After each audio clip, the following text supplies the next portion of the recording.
अनंत अनंत भाव भेद थी भरेली भली अनंत अनंत नाय निक्षेपे व्याख्यानी छे सकल जगत हित कारिणी हारिणी मोह तारिणी भवाब्धि मोक्ष चारिणी प्रमाणी छे उपमा आप्यानी जेने तमारा खवीते व्यर्थ आपवाथी निज मति मपाई में मानी अहो राज चंद्र बाळ ख्याल नथी पामताय जिनेश्वर तणी वाणी जाणी तेणे जाणी छे गुरुराज तणी वाणी जाणी तेणे जाणी छे नत्वा जिनेन्द्रं गतसर्वदोषं सर्वज्ञदेवं हितदर्शकं च श्रीजैनसिद्धान्तप्रवेशिकेर्यं विरचते स्वल्पधियां हिताय विरचते स्वल्पधियां हिताय ओ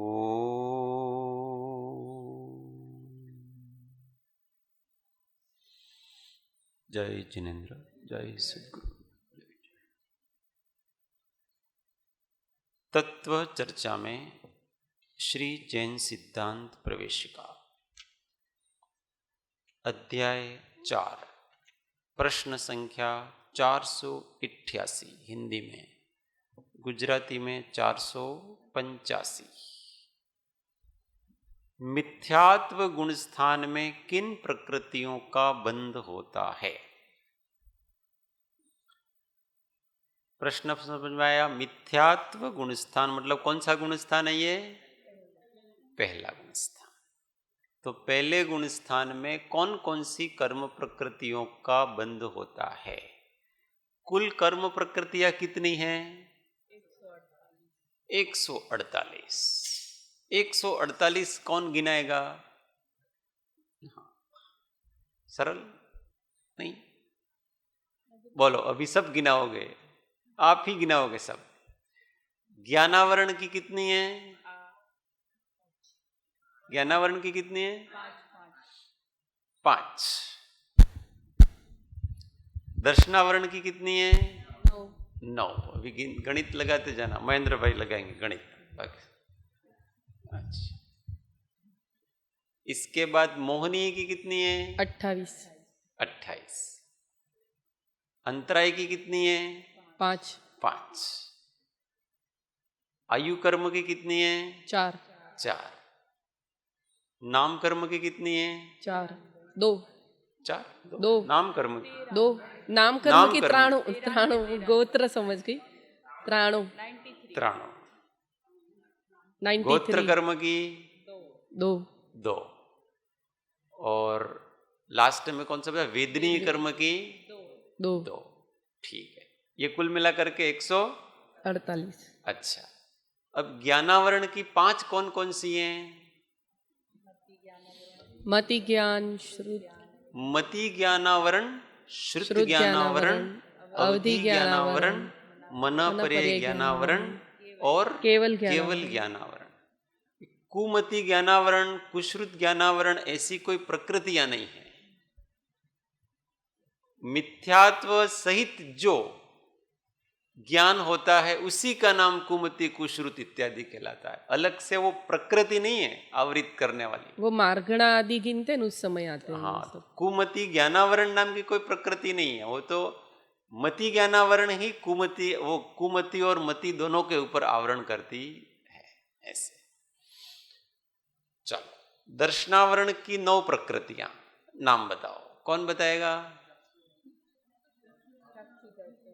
हाँ, वीणा बहन बताओ। चक्षु दर्शन, अचक्षु दर्शन, ये तो ज्ञान, ये तो दर्शन है। कर्म प्रकृतियों के नाम बताने। चक्षु दर्शनावरणीय, यस, अचक्षु दर्शनावरणीय, अवधि दर्शनावरणीय અને કેવળ દર્શનાવરણીય। ये तो 4 ही हुई। और पीछे निद्रा, निद्रा निद्रा, प्रचला प्रचला प्रचला અને થીણદ્વી। लास्ट कौन सी है? लास्ट, हाँ बोलो, स्पष्ट उच्चारण। स्त्यान, स्त्यान बुद्धि, स्त्यान गृद्धि, स्त्यान गृद्धि, आधा स आधा तो। इसका दूसरा थीणद्वी, ऐसा भी है, थीणद्वी, थीणद्वी। हाँ ठीक है, कोई कैस, हाँ हाँ हाँ वो ठीक है, कर सकते अपनी लोकल भाषा में। वो जिसको ऐसा नहीं असंप्राप्ता स्त्री पाटिका तो क्या कहते, छेवट्टो। वो नहीं आता तो क्या कहते, छेवट्टो। ऐसा कोई बात नहीं, भाव समझना। परंतु आगम में जो नाम है वो नाम भी अपने को याद कर लेना चाहिए। चलो, मोहनी की 28 कौन बताएगा? इधर से, उधर से नहीं, इधर से। रमेश भाई गणित बताओ से, चले ये माइक देना। पहले दर्शन मोहनी से चालू करना, फिर चारित्र मोहनी से। दर्शन मोहनी के 3 मिथ्यात्व मोहनीय, मिश्र मोहनीय, सम्यक्त्व मोहनीय। Very good. चारित्र मोहनीय की 25। हाँ, अनंतन बंदी क्रोधमान माया लोभ, अप्रत्याख्यान क्रोधमान माया लोभ, प्रत्याख्यान क्रोधमान माया लोभ और संजोलन क्रोधमान माया लोभ। वेरी गुड, 16 हो गई। हास्य शोक रति, एक क्रम से।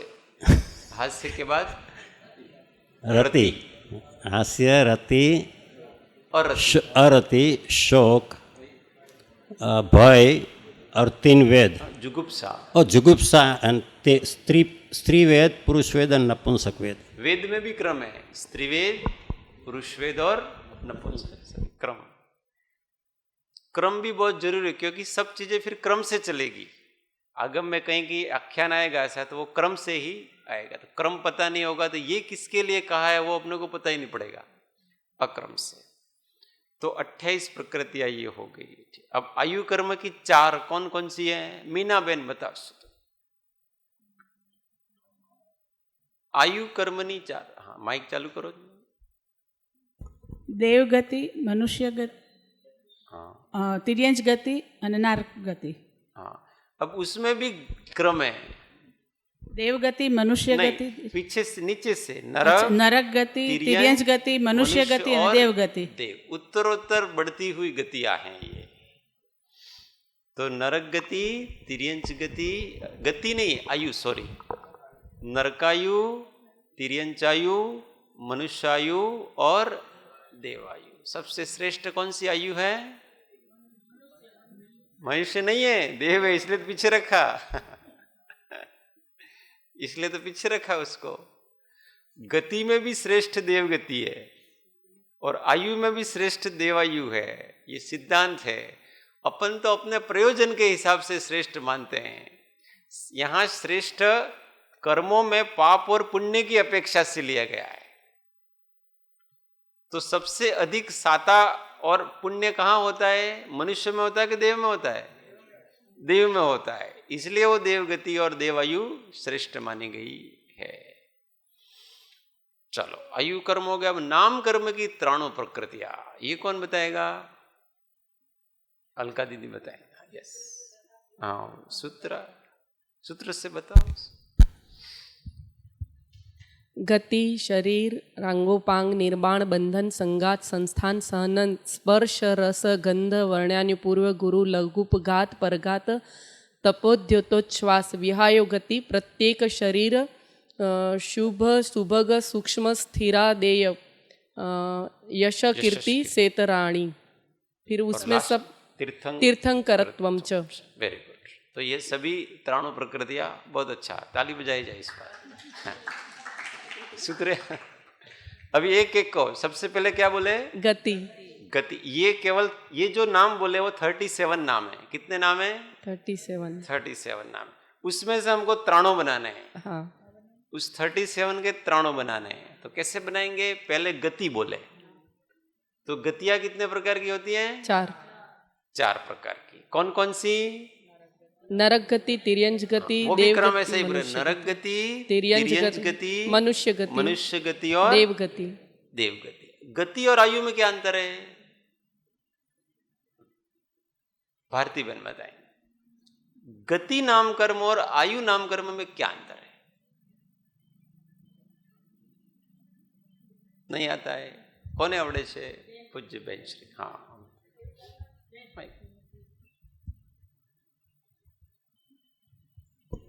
गति कर्म का बंध होता ही रहता है, आयु कर्म जो में एक ही बार होता है जिसका। नहीं, उनके स्वभाव में क्या अंतर है?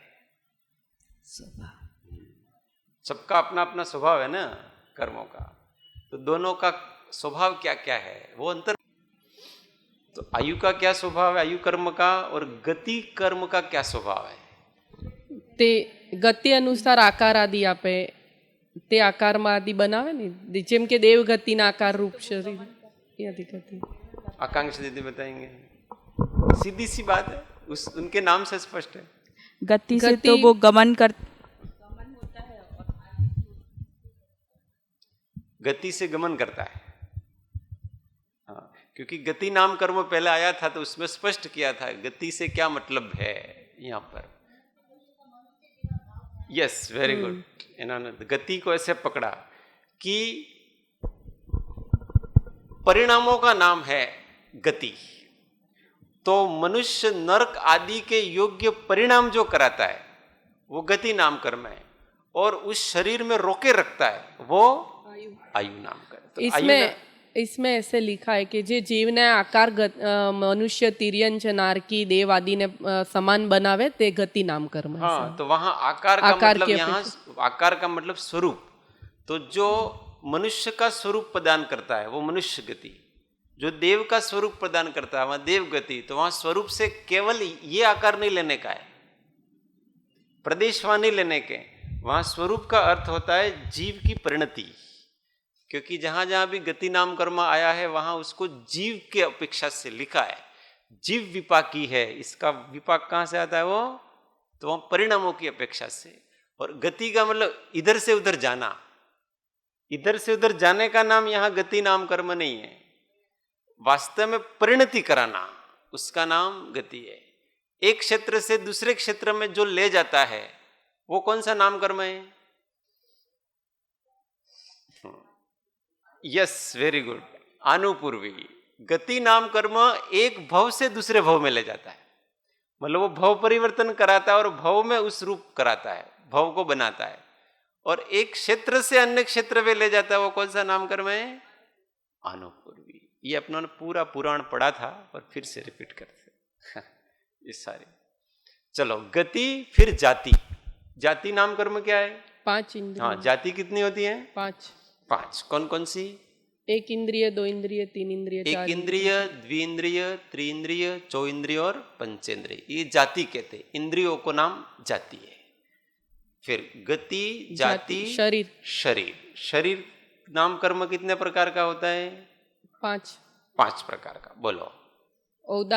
औदारिक शरीर नाम कर्म, वैक्रियक शरीर नाम कर्म, तेजस, आहारक शरीर नाम कर्म, तेजस शरीर नाम कर्म, कार्मण शरीर नाम कर्म। Very good. गति, जाति, शरीर, अंगोपांग। अब अंगोपांग नाम कर्म कितने प्रकार का है? 5 प्रकार की है। हाँ, गड़बड़। औदारिक ये 5 अंगोपांग जो शरीर हैं औदारिक उसमें अंगोपांग अंगोपांग कितने शरीर के होते हैं? ये जो 5 शरीर हैं उन 5 शरीरों में अंगोपांग कितने शरीर के होते हैं? तो 3 औदारिक शरीर के अंगोपांग होते हैं। औदारिक अंगोपांग तो वैक्रिक औदारिक शरीर अंगोपांग नाम कर्म एक हो गया। वैक्रिक शरीर के भी अंगोपांग होते होते हैं, हैं। तो वैक्रिक शरीर अंगोपांग नाम कर्म 2 हो गया। फिर आहारक शरीर के भी अंगोपांग होते हैं, क्योंकि वो भी मनुष्य के आकार का हाथ पैर वगैरह सब होता है उसके, तो उसके आहारक शरीर अंगोपांग नाम कर्म। और तेजस और कार्बन शरीर के अंगोपांग होते नहीं है। तो अंगोपांग नाम कर्म कितने प्रकार का हो गया? 3 प्रकार का। 3 प्रकार का। कौन कौन सा? औदारिक अंगोपांग, वैक्रिक अंगोपांग और औदारिक आहारक अंगोपांग नाम कर्म, वैक्रिक अंगोपांग नाम कर्म और आहारक शरीर अंगोपांग नाम कर्म। ये शरीर नाम कर्म के ही उपभेद कहलाते। चलो, तो अंगोपांग हो गया। फिर निर्माण। निर्माण। निर्माण नाम कर्म कितने प्रकार का होता है? सेम वो ही तीनों का निर्माण होता है ना, उनका ही जो अंगोपांग है उनका ही निर्माण होता है फिर। हाँ बराबर। निर्माण का मतलब होता है कि जो जो अंग जिस जिस स्थान पर हैं वो अंग वैसे और उस स्थान पर रहें, इस प्रकार की जो रचना करता है उसका नाम निर्माण नाम कर्म कहलाता है। सभी कर्मों का पहले तो अपने को स्वरूप समझना चाहिए। पंथ परम पद में से, पंथ परम पद है कोई लाना में, पंथ परम पद में से जो विपाक विचय धर्म ध्यान है उसमें प्रत्येक नाम कर्म की डेफिनेशन दी है उसकी, तो उसमें से पढ़ लेना सभी, अपने थोड़ा सा विवेचन। तो निर्माण नाम कर्म का काम क्या है? तो अंगोपांग यथास्थान रहे, यथा प्रमाण रहे। क्या क्या रहे? यथास्थान रहे, यथा प्रमाण रहे। कोई कोई इसको एक ही मानता है, परंतु वास्तव में इसके 2 भेद भी मान सकते हैं। तो यथास्थान का मतलब नाक नाक की जगह ही रहेगा, कान कान की जगह ही रहेगा, सिर सिर की जगह रहेगा, हाथ हाथ की जगह रहेगा। तो ये निर्माण नाम कर्म ये नक्की करता है। और यथा प्रमाण, यथा प्रमाण का मतलब क्या होता है कि जैसे एक 4.5 फुट का अथवा 5 फुट का मनुष्य है, पुरुष है, तो उसका नाक कितना होना चाहिए? तो अगर उसका नाक 2 फुट का होगा तो कैसे लगेगा वो? तो उसका जितना नाक उस यथा प्रमाण अनुपात में बराबर होना चाहिए, तो वो नक्की करने का नाम है यथा प्रमाण। तो ये निर्माण नाम कर्म के काम है। सबका अपना अपना स्वरूप समझ लेना। आगे कौन सा है? बंधन नाम कर्म। ये बंधन नाम कर्म कितने प्रकार के हैं? 5 प्रकार के। वेरी गुड, बोलो। शरीर की अपेक्षा से ये सब कौन कौन से? यही औदारिक शरीर बंधन नाम कर्म, जिससे औदारिक शरीर का बंधन होता है वो औदारिक शरीर। फिर वैक्रियक शरीर बंधन नाम कर्म, फिर आहारक शरीर बंधन नाम कर्म, फिर तेजस शरीर बंधन नाम कर्म और कार्मण शरीर बंधन नाम कर्म। इसके बाद कौन सा है? संघात। संघात भी यही है, 5 यही। संघात और बंधन में क्या अंतर है? एक एक को बड़ा सूक्ष्म, जब तक हमको क्लैरिटी नहीं हो जाए तब तक आगे बढ़ने का नहीं। तो बंधन नाम कर्म भी वही है और संघात नाम कर्म भी वही है। औदारिक शरीर संघात नाम कर्म, वैक्रियक शरीर संघात नाम कर्म, आहारक शरीर संघात नाम कर्म, तेजस शरीर संघात नाम कर्म और कार्मण शरीर संघात नाम कर्म। तब ये संघात और बंधन में क्या अंतर हुआ? हाँ हाँ, अब आपका माइक नहीं चलता, ये माइक नहीं चलता, एक माइक यहाँ पे।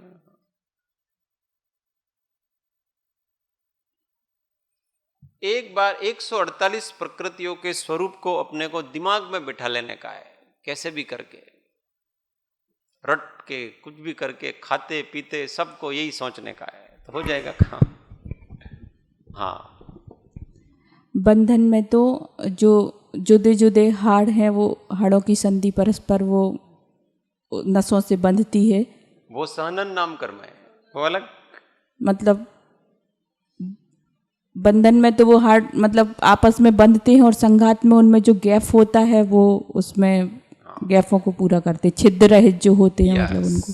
Very good. मतलब अपन एग्जाम्पल से ऐसे समझते हैं जैसे ईंट और सीमेंट आदि से जो बंधन हुआ वो है, वो बंधन है, और फिर उस पर एकदम प्लास्टर कर देते हैं छिद्र रहित अवस्था, वो संगात तो है। बंधन में तो सभी परमाणु शरीर रूप बंधते हैं ईंट और गारे की तरह, और संघात क्या करता है कि वो जो छिद्र है वहां छिद्र सहित बंधन है। अभी बंधन नाम कर्म क्या करता है, छिद्र सहित उसको बांधता है, और संघात नाम कर्म है वो उसके ऊपर प्लास्टर करके के छिद्रों को बंद कर देता है। रोम को बंद नहीं करता वो, परंतु एक रूपता प्रदान करता है कि सामने से अपन देखेंगे तो ऐसा नहीं लगेगा कि इनके शरीर के अंदर कोई गैप है, छेद है, ऐसे छेद लगेंगे तो वो एक रूपता प्रदान करने वाला नाम कर्म है, वो संघात नाम कर्म होता है। ये सब चीजें अपने समझेंगे तो ये समझ में आएगा कि कोई भगवान ऊपर बैठा नहीं है बनाने वाला। हाँ।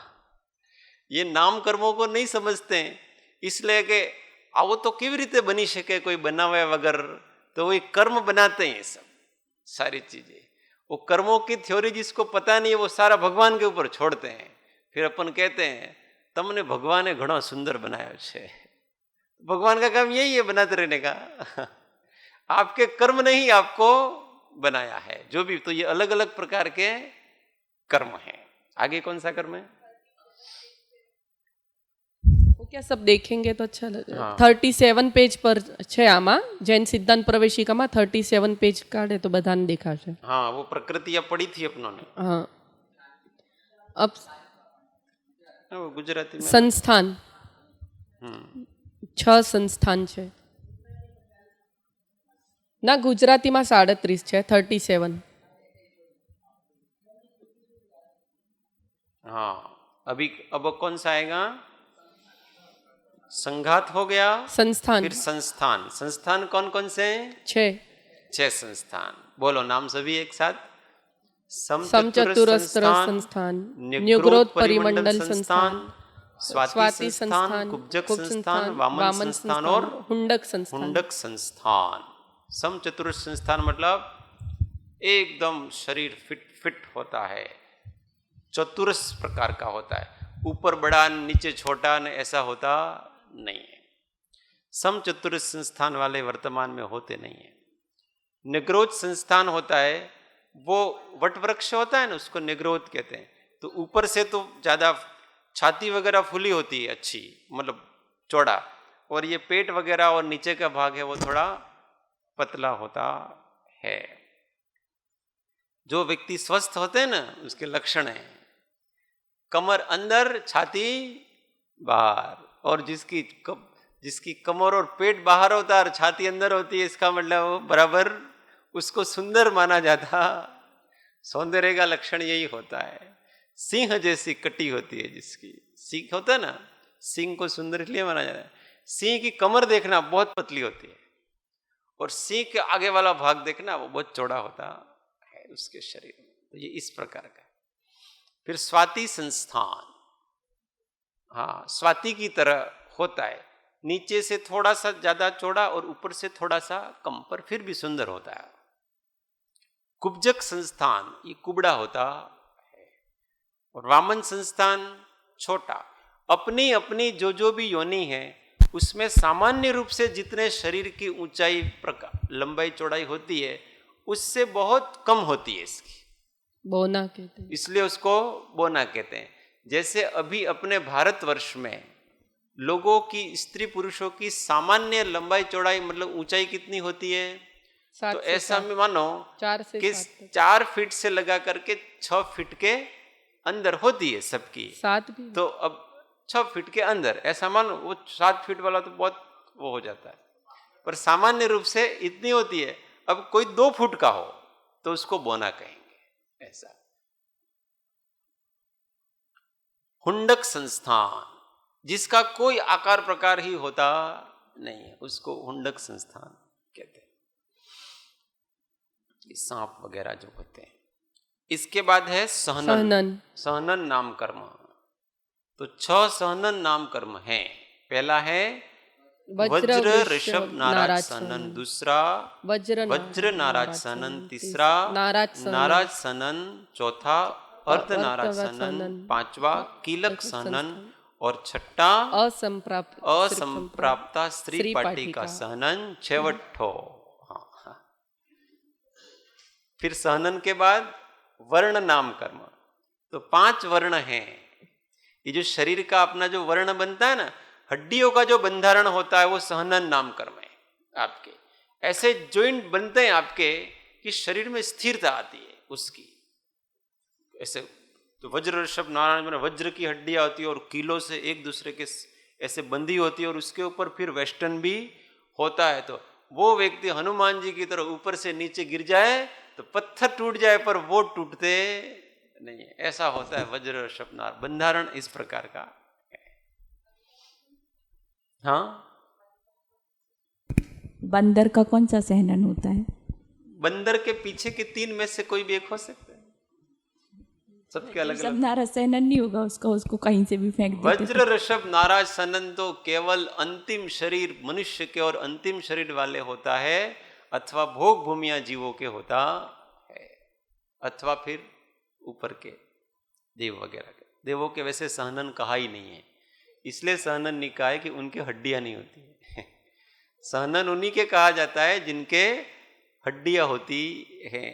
अब देवों के और नारकियों के तो हड्डियां है ही नहीं, इसलिए उनके कोई सहनन ही नहीं है। इसलिए तो टूट जाते हैं, फूट जाते हैं, बिखर जाते हैं, कुछ भी हो जाता है उनका, फिर वापस जुड़ जाते हैं। सहनन मनुष्य और तिर्यंचों की अपेक्षा से ही कहा गया है। चरम शरीर के नियम से वज्र ऋषभ नाराज सनन होता है, उसी से क्षपक श्रेणी चढ़ी जाती है। चलो, 5 प्रकार का वर्ण नाम कर्म है। तो शरीर के जो अपने रंग बनते हैं ना, कोई काला है, कोई गोरा है, कोई सफेद है, कोई लाल है, ये अलग अलग प्रकार के, तो वो वर्ण नाम कर्म से हैं। तो वो 5 प्रकार के हैं। कौन से? कृष्ण, नील, रक्त, पीत और श्वेत। अब इसमें भी फिर उत्तर नाम कर्म। अभी अपने मनुष्य भारत में रहने वाले मनुष्य हैं, सामान्य रूप से जो नॉर्थ में, गुजरात में वगैरह रहते हैं, तो वो कैसे होते हैं? सामान्य रूप से गोरे होते हैं। अब इनमें से कौन सा है वो गोरा? इसमें से तो कोई गोरा है ही नहीं, श्वेत में आएगा। हाँ, तो फिर क्या है कि एक ही वर्ण के अलग अलग तारतम्यताएं होती हैं। तो श्वेत में गोरे को ले सकते, श्वेत और रक्त मिक्स होता है। हाँ, रक्त मिक्स भी कभी मिक्स, पर एक वर्ण होता है, उसी के ऊपर नीचे होते हैं उसके। जैसे काला होगा तो काले का ही ऊपर नीचे। अब देखो, साउथ में रहने वाले केरल में होते, वो भी काले होते, और भंवरा भी काला होता है। उन दोनों कालों में अंतर है कि नहीं? दिन रात का अंतर होता है। तो दोनों के ही कृष्ण नाम कर्म का उदय है, परंतु मनुष्य के कालापन कम, साउथ अफ्रीका वाले के और अधिक, केरल से भी अधिक साउथ अफ्रीका वाला को काला रंग होता है, और उससे अधिक भंवरे का होता है। इस प्रकार से मनुष्य शरीर की अपेक्षा से ये वर्ण ऐसे, पर अपन पुद्गल के जो वर्ण 5 वर्ण कहते हैं, तो फिर उसमें हरा कैसे बनेगा? तो पीत और नीला मिल करके हरा बनेगा। हाँ, अलग अलग पुद्गल की अपेक्षा से, पुद्गल की अपेक्षा से। पर यहाँ नाम कर्म तो कौन से नाम कर्म में लेंगे अपन उसके? तो कोई एक ही होगा, बराबर। अलग अलग मिक्स नाम कर्म तो उसके होंगे नहीं, तो एक ही होगा। तो उसी में तारतम्य में जो भेद में आता है, उसी भेद में वो गिना जाएगा। फिर गंध नाम कर्म है वो 2 प्रकार का, सुगंध नाम कर्म और दुर्गंध नाम। प्रत्येक शरीर की अपनी अपनी एक गंध भी होती है, किसी की सुगंध होती है, किसी की दुर्गंध होती है। उसी में तारतम्य भेद होता, किसी के सुगंध ही अधिक कम अधिक होती है और किसी के दुर्गंध ही कम अधिक होती है। और पसीना वाले शरीर के तो ज्यादातर दुर्गंध नाम कर्म का ही उदय होता है। फिर कोई रिद्धिधारी मुनि हो अथवा कोई तीर्थंकर आदि शलाका पुरुषों के शरीर आदि, उनके सुगंध नाम कर्म पाया जाता, अथवा विशिष्ट पुरुषों के सुगंध नाम कर्म पाया जाता, क्योंकि उनके पसीना वगैरह होता नहीं है। अपने तो सबके पसीने होते हैं। फिर है रस नाम कर्म। 5 प्रकार का रस है, खट्टा, मीठा, कड़वा, कसायला और चरपरा। ये रस किसके होते हैं? अंदर रस नहीं होते हैं, अपना जो शरीर है उस शरीर का रस है। तो किसी का शरीर है वो खट्टे रस वाला है, किसी का मीठा है, किसी का कड़वा है, किसी का कषायला है और किसी का चरपरा है, मतलब तीखा है, नमकीन है। इसलिए तो सबके ये जो मांसाहारी लोग होते हैं ना, सबके अलग अलग टेस्ट होते हैं, अलग अलग प्राणियों के होते हैं। किसी का अलग मीठा लगता है उसको, किसी को खट्टा लगता है, किसी को क्या लगता है, इस प्रकार से होता है सबके शरीर। स्पर्श नाम कर्म में 8 प्रकार के स्पर्श हैं। कठोर स्पर्श नाम कर्म, कोमल स्पर्श नाम कर्म, हल्का स्पर्श नाम कर्म, भारी स्पर्श नाम कर्म, ठंडा स्पर्श नाम कर्म, गर्म स्पर्श नाम कर्म, चिकना स्पर्श नाम कर्म, रूखा स्पर्श नाम कर्म।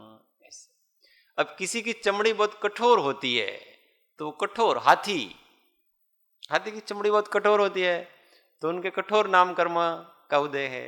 किसी के कोमल होती है चमड़ी, जैसे सांप वगैरह के, सांप होती है गरोली, वो छिपकली वगैरह, इनकी बहुत कोमल होती है उसकी।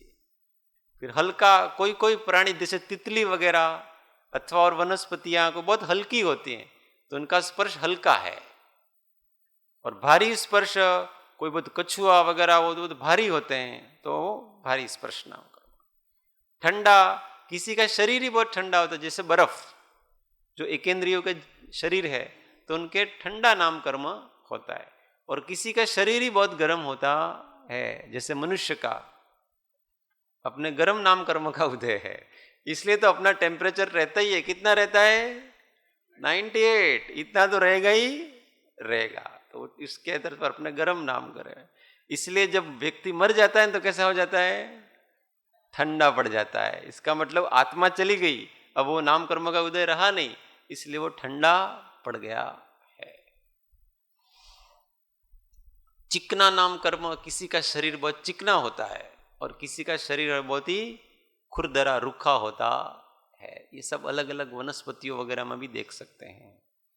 तो ये सब नाम कर्म के कारण से हैं, भगवान की लीला नहीं है। भगवान एक कर्म ही, कर्म का नाम ही भगवान है। क्या है, कर्म कहो, विधि कहो, विधाता कहो, ये विधि से ही विधाता नाम पड़ा है। विधाता का मतलब होता है रचना करने वाला। तो रचना करने वाला कोई जीव नहीं है, रचना करने वाली विधि अर्थात कर्म है। वो कर्म ही अलग अलग प्रकार की रचना करते हैं और वो किसी जीव के भावों के निमित्त से करते हैं। तो अलग अलग जीव अपने ही अपने विधाता, सब स्वयं के विधाता हैं। अपना लेख, अपने कर्म कौन लिखता है, तो वो कोई और देवी नहीं लिखती है अपने लेखनी, हम ही अपने कर्म लिखते हैं।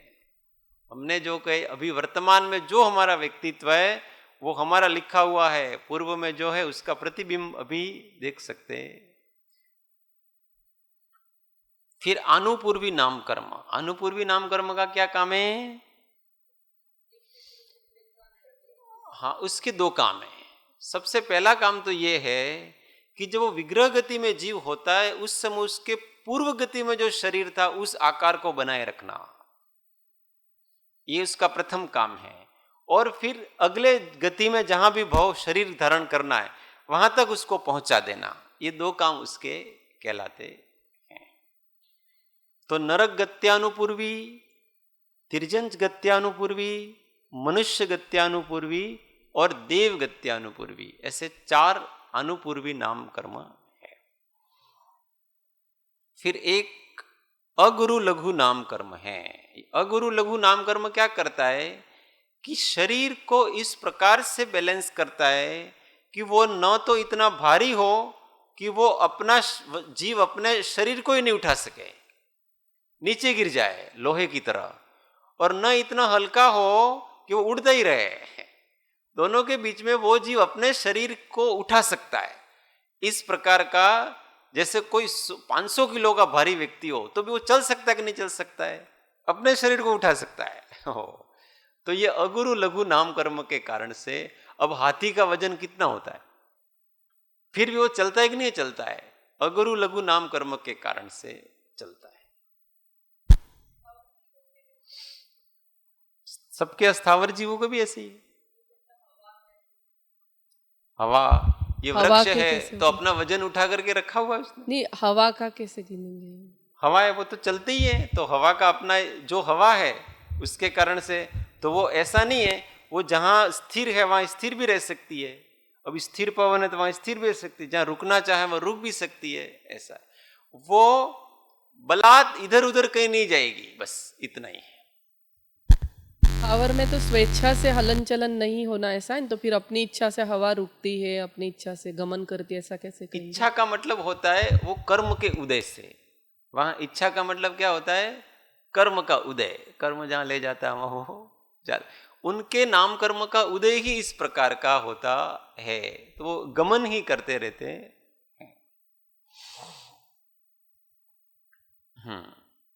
फिर उपघात नाम कर्म है। उपघात नाम कर्म ऐसे अंगोपांग की प्राप्ति होना जो अपना ही घात करे, जैसे किसी के दांत अंदर मुड़े हुए हैं तो वो अपना ही घात कर रहा है, इस प्रकार से इसको मान लेना चाहिए। और एक परघात नाम कर्म, परघात का मतलब ऐसे अंगोपांगों की प्राप्ति होना जो दूसरों का घात करे। अपने नाखून बड़े हैं तो दूसरों को घात कर सकता है, पर अपने का तो घात करेगा नहीं, अपना करना चाहे तो भले करे, पर सामान्य रूप से डेली रूटीन में कोई अपना घात कर रहा नहीं है। अथवा इसका दूसरा भी है कि जो पर शस्त्र आदि के द्वारा घात किया जा सकता है वो परघात है, इस प्रकार से। इसमें तो स्वयं के अंगोपांग को ही लेना है ना, अस्त्र शस्त्र को थोड़ी ना लेना है। पर वो भी आता है, वो भी एक व्याख्या है उसकी, जैसे जिस प्रकार से हो। और सिर्फ दो ही चीज है ना, दांत और नाखून, और कोई भी ऐसे अंगोपांग है कि जो स्वयं का घात या तिरियन चौके हो भी सकते हैं, बहुत से तिरियन चौके तो वो कांटे जैसे पंख भी होते हैं, बहुत सारे होते हैं।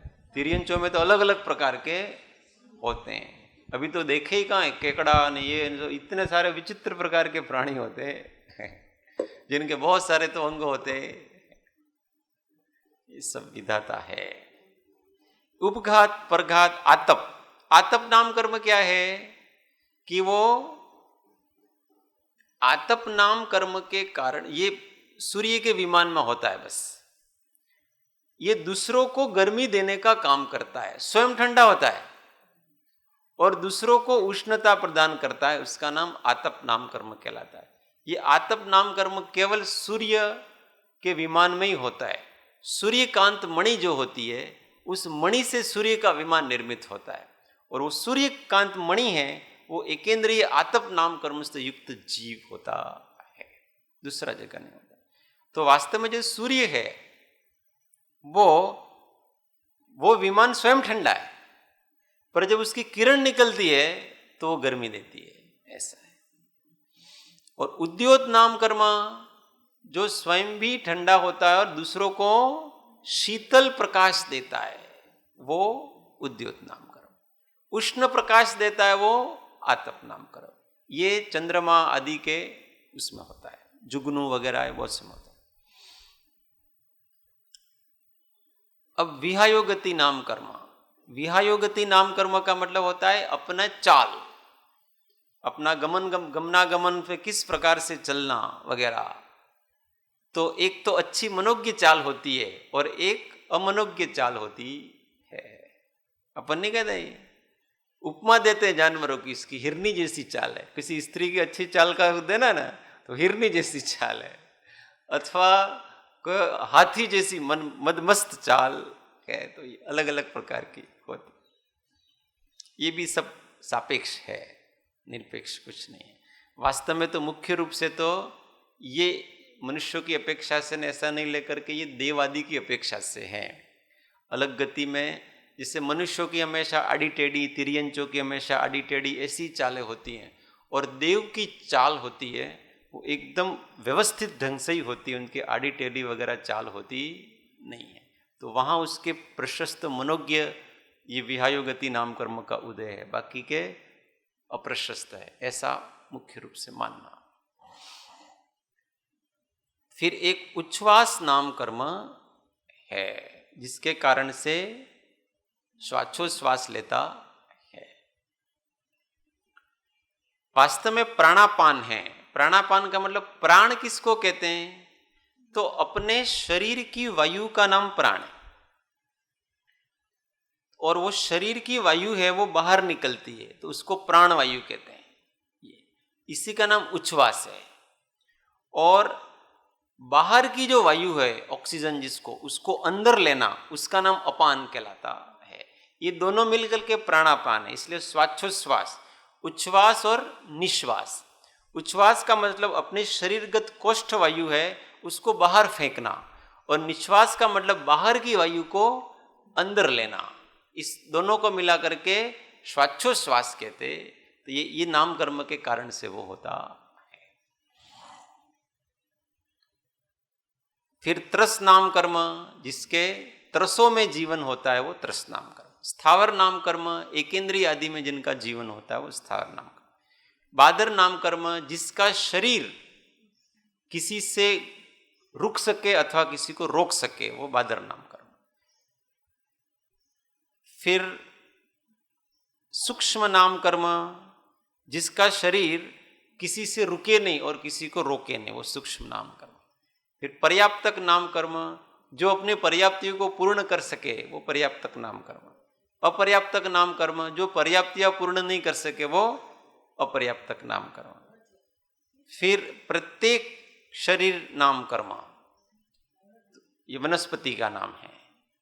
तो प्रत्येक शरीर, वनस्पति क्या सबका लेना इसमें, तो जिसका एक आत्मा का, एक जीव का एक ही स्वामी होता है, वो प्रत्येक शरीर नाम कर्म।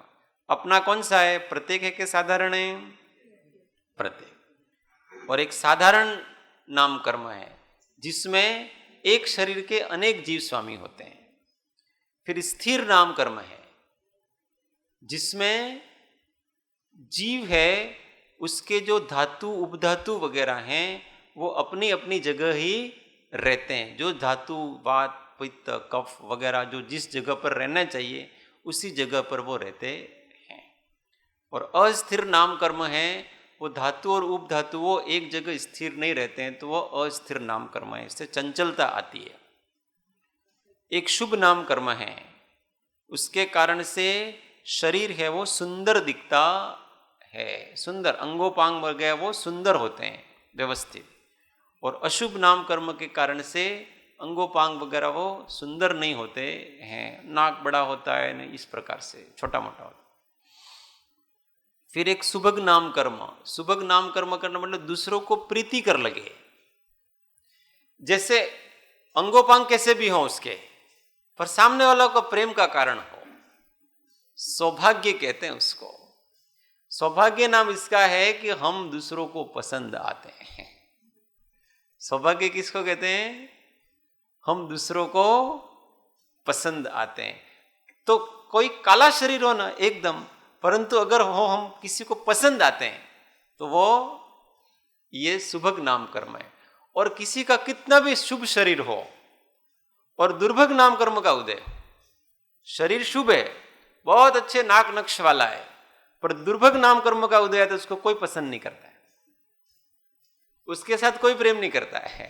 ये इस नाम कर्म के कारण से होता है।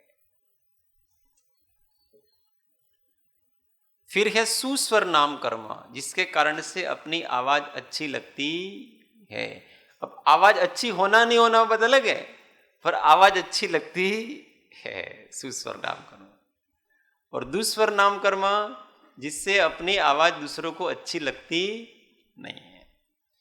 फिर एक आदेय नाम कर्म, आदेय नाम कर्म के कारण से शरीर में तेज होता है और बाकी का आदरणीय होता है। वो जहां जाता है उसको सब जगह आदर मिलता है, उसका तेज सब जगह होता है, सबको प्रभाव डालता है। तो आदेय नाम कर्म के कारण से होता है। और अनादेय नाम कर्म के कारण से अनादरणीय निस्तेज होता है, उसका कोई प्रभाव नहीं होता है, कोई पूछता ही नहीं उसको, वो अनादेय नाम कर्म के कारण से है। और यशस कीर्ति नाम कर्म, जिसके कारण किसमें? सुभग में प्रीतिकर होना और इसमें आदरणीय होना, ये तेज से संबंध है। कांति, कांति, शरीर की कांति, और उस कांति के साथ दूसरे के मन में अपने लिए सम्मान पैदा होना, ये भी इस नाम कर्म का प्रताप है। यशस कीर्ति नाम कर्म, अपना यश तीनों लोकों में फैले, वो यशस कीर्ति। और अयशस कीर्ति सारे संसार में अपनी अपकीर्ति जिस नाम कर्म के कारण से होती है वो अयशस नाम कीर्ति। जैसे तिर्यंच में कुत्ता है, गधा है, उसको किसी को आदर नहीं होता उनके प्रति। हाँ, जो भारत के कुत्ते हैं वहाँ तो विदेश में कुत्तों के प्रति आदर होता है, तो उनके फिर ये नाम कर्म का उदय होता है। हाँ, हो सकता है ना इसमें अनादि। हाँ, ऐसा ही। और एक तीर्थंकर नाम कर्म है जिसके कारण से पंच कल्याणकों की विभूति प्राप्त होती है, वो तीर्थंकर नाम कर्म है। ये सब अपनों ने 148 प्रकृतियों का विवेचन कर डाला। नाम कर्म की 93, अब कौन सी बची? गोत्र कर्म की 2, उच्च गोत्र और नीच गोत्र, जो संसार में ऊंचे माने जाते हैं। कंपैरेटिव है ये सारे, जो ऊंचे माने जाते हैं ऐसे कुलों में जन्म होना वो उच्च गोत्र होता है, और जगत में जिसको नीचा माना जाता है ऐसे कुल में जन्म लेना वो नीच गोत्र नाम कर्म कहलाता है। और लास्ट में कौन सा है? वेदनीय कर्म है। तो जिसमें उसके 2 भेद है, साता वेदनी और जो मन को अच्छी लगे ऐसी सामग्री को मिलाता है वो साता वेदनी, और जो मन को अच्छी नहीं लगे ऐसी सामग्री को मिलाता है वो असाता वेदनीय कर्म है। આપણે ગોત્ર કર્મમાં આપે કહ્યું ઉચ્ચ ગોત્ર નીચ ગોત્ર ઊંચું માનવામાં આવે છે, માને જતા પણ ક્યાંક એવું નહોતું કે ઉચ્ચ ગોત્ર કે જ્યાં તમને ધર્મ અને સંસ્કાર હોય આ કુટુંબમાં यहाँ जन्म થાય। परंतु कोई कोई ऐसा नहीं, यहाँ बाहर के मान सम्मान से ही लेना है, अंदर से नहीं लेना है। अगर आपका कुटुंब कितना भी धर्मात्मा हो, परंतु अब सामान्य रूप से यहाँ कोई शेड्यूल कास्ट का है, बहुत धर्मात्मा है, तो भी उसके हाथ का पानी नहीं पिएंगे, तो भी उसको बाहर ही खड़ा रखेंगे। तुम कितने भी धर्मात्माओं पर तुम हमारे से बाहर, तुम आदरणीय नहीं हो, तो नीच गोत्र का इसका उदय है। ये गोत्र भी मनुष्य त्रियंश के अनुसार ही लेना है, बस मनुष्य में ही होता है गोत्र। सब गति में नारकियों के नियम से नीच गोत्र का उदय, देवों के उच्च गोत्र, देवों के नियम से उच्च गोत्र का उदय है। हाँ, भैया जी एक बार वो सूत्र वापस बोल ले, थोड़ा अशुद्ध बोलने में आया। हाँ, सूत्र वापस बोल दो। नाम कर्म की 93 प्रकृति का सूत्र, पहले थोड़ा अशुद्ध बोला था। हाँ, अंतराय नाम कर्म अभी 11। अंतराय कर्म कितने हैं? 5। कौन कौन से? दानांतराय, लाभांतराय, भोगांतराय, उपभोगांतराय, व्ययांतराय। तो दान में जो विघ्न डाले वो दानांतराय, लाभ में जो विघ्न डाले वो लाभांतराय, भोग में जो विघ्न डाले वो भोगांतराय, उपभोग में जो विघ्न डाले वो उपभोगांतराय, और शक्ति में जो विघ्न डाले वो वीर्यांतराय। हाँ, रिकॉर्ड होता है अशुद्ध बोला। हाँ, गति, जाति, शरीर, अंगोपांग, निर्माण, बंधन, संगात, संस्थान, स्पर्श, रस, गंधानुवर्ण, पूर्व गुरु, लघुप, घात, परघाता, तपोद्योतो, श्वास, व्याहायो गति, प्रत्येक शरीर, त्रस, शुभ, सूक्ष्म, सुभग, सुस्वर, स्थिरा, दे, यश, कीर्ति, सेतराणी, तीर्थक करत्वम च। Very good. आज इसका डिटेल इसलिए कि अब ये 148 का यहाँ काम पड़ेगा, आपने सबका काम पड़ेगा, किसमें क्या क्या है वो सब होगा।